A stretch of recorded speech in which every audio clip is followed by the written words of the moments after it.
Hi,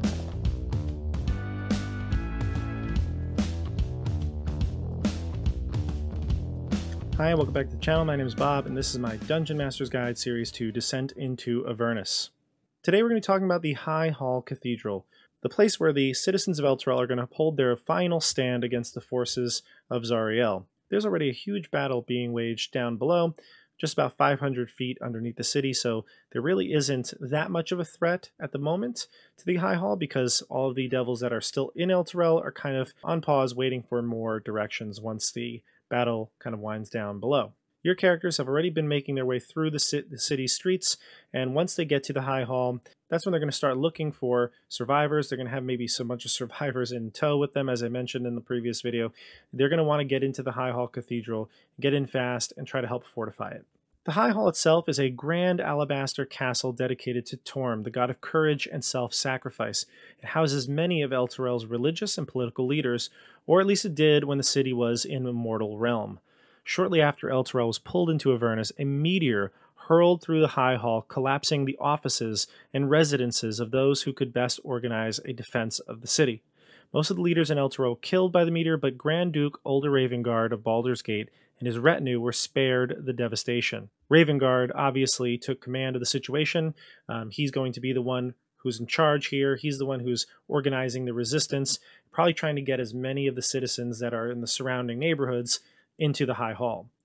Now it says here when you approach the High Hall, it's very possible that you could be coming into already a cathedral assault. Personally, I decided not to do this, and we'll talk about my reasons in just a moment, but it is possible that when you approach, you will see the cathedral being assaulted by various types of devils and creatures. But if they don't find an assault there, they're going to approach the High Hall, and this is what they will see. They'll see a clifftop castle that was once a crowning achievement of the city. Now, basically, these towers and parts of the cathedral are reduced to nothing but piles of rubble. There are no visible threats when they approach, but there are two hellhounds that are standing guard in front. Again, the cathedral assault is the other option. They could arrive at the moment of a wave of attackers coming at the cathedral.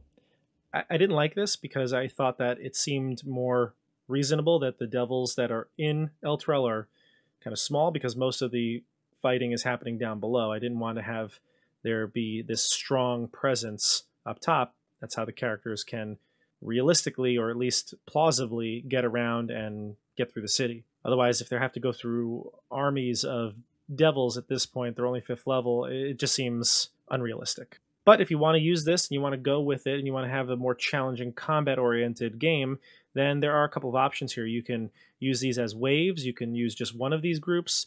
It's really up to you. But group 1 is Abishai and Cultists. A white Abishai, Victursa, who serves both Tiamat and Zariel, is attempting to gain favor by searching for the EVENTYR leaders and crushing the resistance.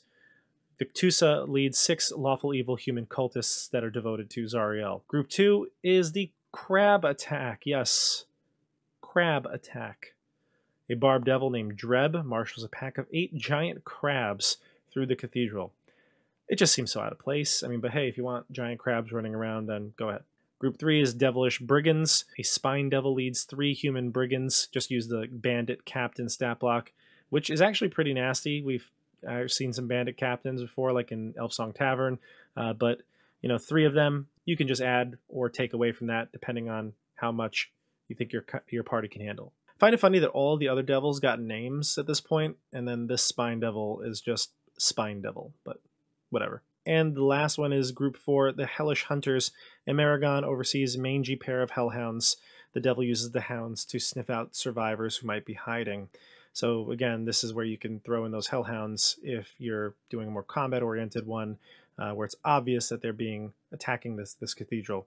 It just seems so out of place to have this like relatively small band of attackers going at the cathedral where they're presumably the strongest resistance, and they're just walking right up the steps. So again, this felt a little out of place to me, but it is really, again, it's depending on your group. If you want to have more combats, this is another way to throw another one in there. All right, so once they get into the High Hall, there's quite a bit of maps for this place, but everything up until this point, there haven't been maps. So, you're going to have to either go online and find some or draw them out yourself. But now once you get to Cathedral, there are maps for each of these places.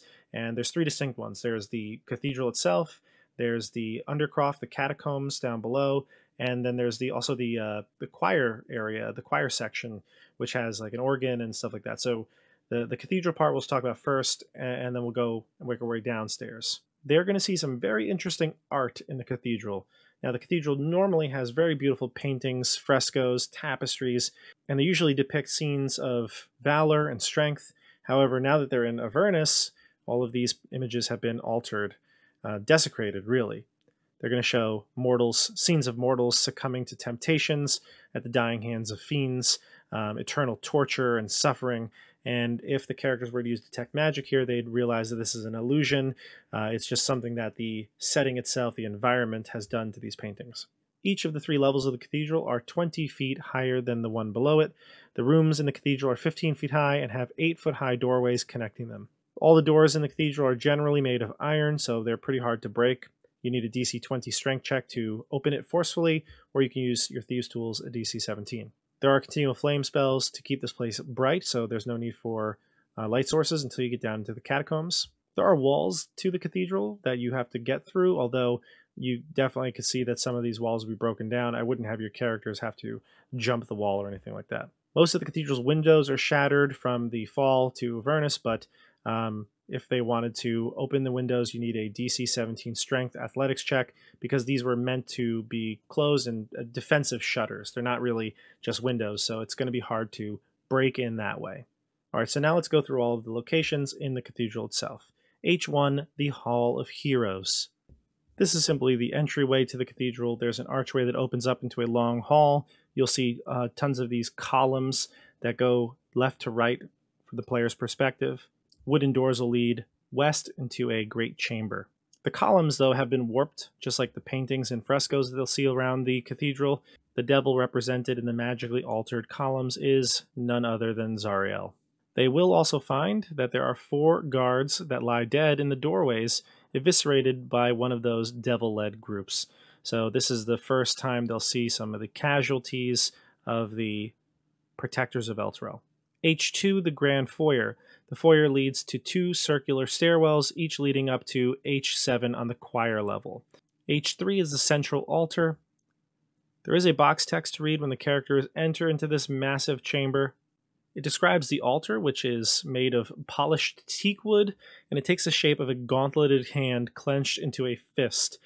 This, again, is the symbol of Torm. There is a lever on the hand that can be pulled open so that you can place offerings or bodies that are undergoing rituals on it. The altar can be activated with a DC 15 Charisma Religion check. This is one of those occasions where they use Charisma for an intelligence check here, kind of performing this service as opposed to casting a spell, and so it's Charisma check.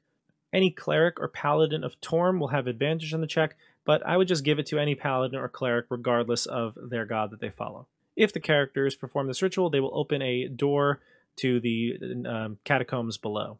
If the characters succeed in this ritual, that character will regain all of their hit points. If your characters were really damaged from the combats, if you really pumped up the challenge level of the combats getting to the High Hall, you could maybe say that the character can choose 2 creatures, maybe themselves and another, or say that everyone in the group gets all of their hit points back. It depends on how damaged they are. You can also mitigate this to having the characters only roll X amount of D10s or D8s, or getting hit dice back, or getting the equivalent of a short rest. It's up to you. There's also a secret door here. Anybody that is searching the altar can find on a DC 15 Wisdom Perception check that a large secret panel is located in the palm of the hand. This heads down into the catacombs level, which will be important. Now, I think that Rhea, if she's with the group, will know this inherently, and she can tell the group all of these things. She can tell the group that the paintings on the walls don't normally look like this. She's maybe frequented this place before and knows that there is a secret chamber below, and that the altar will heal you. She may have benefited from this ritual in the past. I would definitely have Rhea have some uses here, because this is kind of why you brought her along. And it'll also give the characters a bit more respect for her, because depending on how you play her, she may not see that much combat. I always, like I said, didn't really use her in those combat scenarios, so this is a place where she can actually help the group and make sure that they benefit from her being with them. H4 is the private chapels. These areas are curtained off. I actually did not realize this. I kind of I overlooked this when I was running it, but that's what these lines are on the map. They're the curtains. Now, the curtains are on the floor. So when my players asked what these things are on the map, I had to really quickly look and say, oh, they're curtains, but they had fallen to the floor. So I didn't really think that they were necessary, but if they're up, they do add a bit of a suspense element, like not knowing what's behind the curtain is kind of nerve-wracking, and perhaps they'll approach the curtains carefully, maybe look underneath them. So they do serve a purpose, but I did just kind of mess that one up when I ran it. So there is a survivor here in the chapel. They haven't really encountered any living creatures other than the demons or devils that were in the city prior to coming here. So once they get in here, there is a druid named Seltern Obranch, dedicated to Sylvanus, the god of nature. Seltern is been knocked down in combat when he was defending the cathedral, but he's not dead. In fact, he's kind of playing dead here. So if he feels like the characters are okay, he can open his eyes and introduce himself. He is a druid, so he can cast some spells for them. He can heal them. He can basically give them some more guidance. If your characters don't have Rhea with the group, he can guide them to the catacombs down below. He also will tell you that he is a druid and that his connection to nature is diminishing. So, I don't necessarily think that if you have a druid or other magic users that rely on nature, you should take this away from them. They should still definitely be able to prepare spells like normal, but just say that he doesn't feel the same connection, that, spiritually he's being weakened. Not necessarily spell casting wise or gameplay wise, just that make that clear that, there is no connection to nature here. You're not on the material plane. Everything here is unnatural. H5 is the stair to the residences, but these are staircases that go to nowhere because the towers have been destroyed. H6 is the desecrated altar of Torm. So unlike the altar in the center, this is a private chapel that would hold a desecrated altar. There's a decidedly fiendish air to it.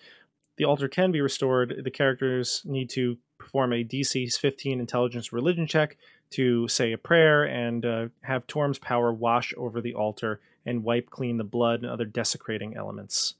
Splashing 3 flasks of holy water will also do the trick, so there's a couple ways to do it even if you don't have someone who knows religion. We will include the choir section here because it is in the same area of the cathedral's main hall. In area H2, you saw those stairs that led up. This is how the characters can get to this section.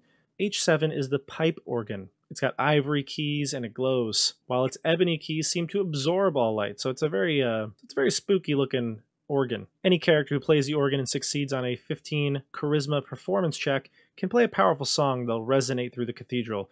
By playing this organ well, you give your players a D8 that can be used on any ability check, saving throw, or attack roll for the next 24 hours. So it's like a super bless. It does say here, though, that if they fail the check by 5 or more, a screeching hellish tune erupts from the organ instead of what the character intended to play. Kind of, again, adding to that theme of the fact that everything here is desecrated. But I actually did it a little differently. I had my player roll the performance check, but I also then had a devilish sound come out of it no matter what. It didn't matter on the roll. And I had it more like a Devil Went Down to Georgia, Charlie Daniels Band, kind of back and forth feel to it. And I had them make a few performance checks to see if they could outplay the spirits of these devils that were in the organ. And then I gave them the bonuses, the D8 bonus. So it was just competing performance checks. And I think I gave them probably like a +5 or something like that. It's up to you how you want to run it, but I just thought having some sort of look back and forth, like counter attack for this magic was more fun than just saying make one check. H8 is the defenses. There are 2 defensive turrets that decorate the front area. They look down over the courtyard. Arrow slits on the walls of each turret view the ground below. And they'll actually find a human guard here. I would say that the guard would probably be unconscious, although it says here that he's awake and he's whispering to himself that everything's going to be okay. You can use calm emotion spell to make him just, calm down and not have to worry about persuading him to do anything. But I just think that if once he shows up, the characters can kind of talk to him and get him to go down into the catacombs with them. The guard's name is Trevik Thantrom. Trevik. Good luck with that one. What's interesting, though, is that if he were to take damage at some point going from the organ to the catacombs, that he'll again fall on the floor immediately and curl up in like a fetal position. So it might be something that if you happen to have a devil attack come in now, then he might again resort to this sort of fetal position, and the characters would have to scoop him up or do something with him. And H9 is the balcony. The doors leading out into the balcony are locked from the inside. The balcony is 30 feet above the outside courtyard below. Alright, so that does it for the main area of the cathedral. In the next video, I'm going to talk about the catacombs, which are kind of like a dungeon delve in itself, although it is a little strange that people are hiding in a place where there's potential monsters. We'll talk more about that, though, as I said, in the next video. I hope you enjoyed this. Don't forget to hit the like button, subscribe to the channel, and hit the bell icon to make sure you get notifications whenever I go live with a video. You can also check out my Candlekeep Mysteries series. The playlist is down below. You can check it out on YouTube. You can also follow me on Twitch and see us when we play our games live. I'll see you all on the tabletop. Bye.